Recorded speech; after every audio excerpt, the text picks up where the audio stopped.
Well, one of the things that I have made a mistake about in the past that I just realized in the last couple of weeks was that, people often accuse me and they say, well, most of the people that listen to you are men. And I think, when you're accused like that, your automatic response is, well, you wouldn't be accused if you weren't doing something wrong. So there must be something wrong about that. It's like, why isn't it 50% women? And so I've said things like, well, 80% of the people who watch YouTube videos are men.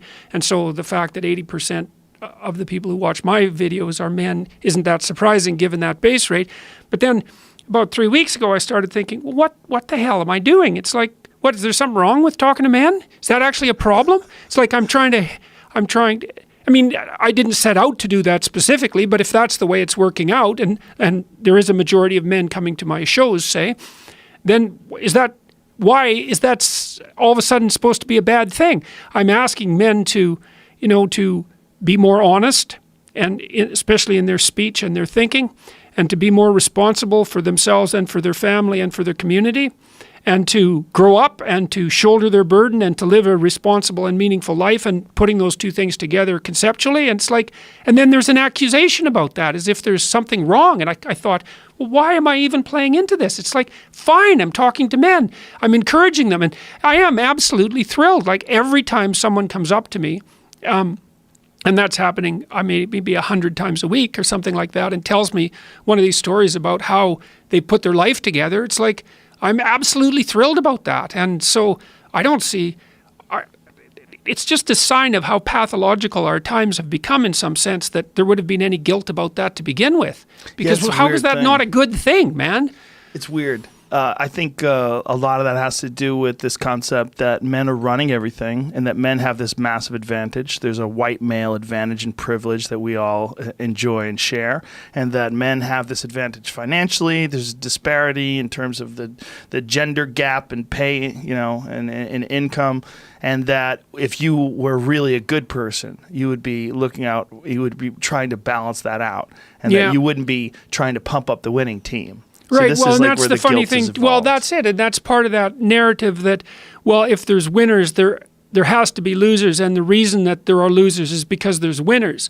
And that's complete bloody nonsense, because as far as I'm concerned, and I really believe this, is that every single person who sets out to put themselves together ethically is a net positive to everyone around them. There's no downside to that. And my book has been criticized by people who've read it very poorly, especially chapter 1, when I talk about hierarchies, that I'm somehow supporting the idea that power in a hierarchy is the right way to be. And there's absolutely nothing in what I've written that suggests that at all. Like, I'm suggesting that human hierarchies are very complex, and that the way that you win in a human hierarchy is by being competent and reciprocal. And so, I mean, for example, even if you're selfish, let's say, you got to think very carefully about what that would mean if you were selfish and awake, because you have to work to take care of yourself and what you want, say, in this moment.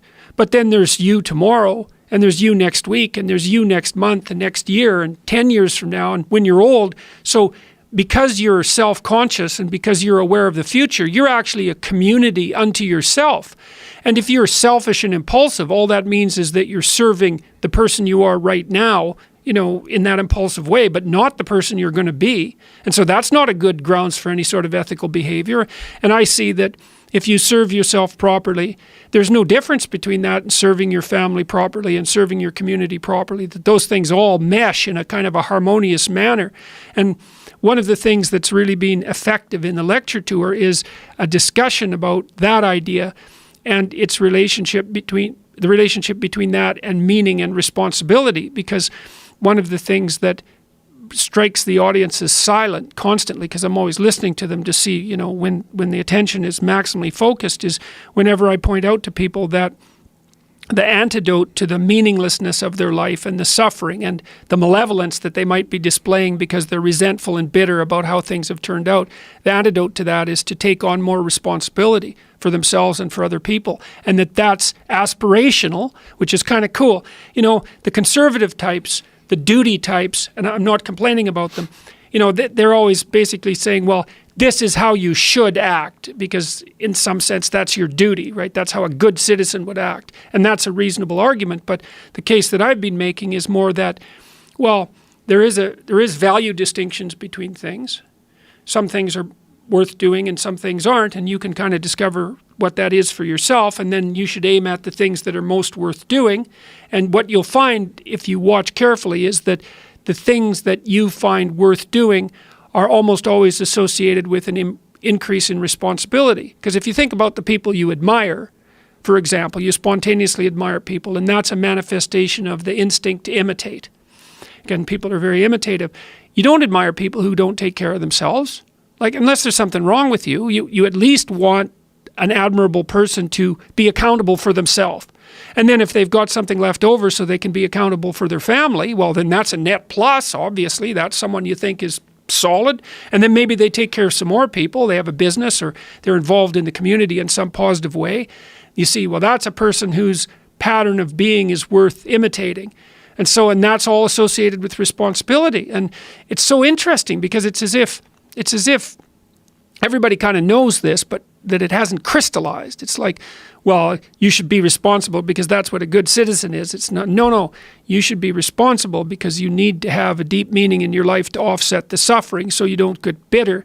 And the way you do that is to bear a heavy load, to get yourself in check for you now and for you in the future, and then to do the same for your family and your community, and that there's real nobility in that, and there's real meaning. And more, the other thing that I've been suggesting to people, and I also believe this, is that, and I think that the guys that have come to talk to me, especially the ones that have had real rough lives, they really understand this.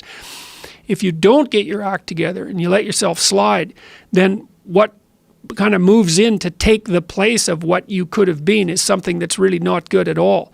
So it's not only that if you're living like a dissolute life, that you're not aiming at anything positive, and so you don't have any real meaning, and you're subsumed by anxiety and all of that and hopelessness, but something kind of hellish moves in there too to occupy that place, and so then you end up making things worse. And when, one of the things I learned about studying totalitarian systems, whether they were on the right or the left, was that part of the reason that the totalitarian horrors of the 20th century manifested themselves was because average people didn't take on the proper responsibility. They shut their eyes when their eyes should have been open, even though they knew it. And they did and said things they knew they shouldn't have done and said. And that was what supported those horrible systems. So, if you don't get your act together, then you leave a little space for hell. And I really believe that.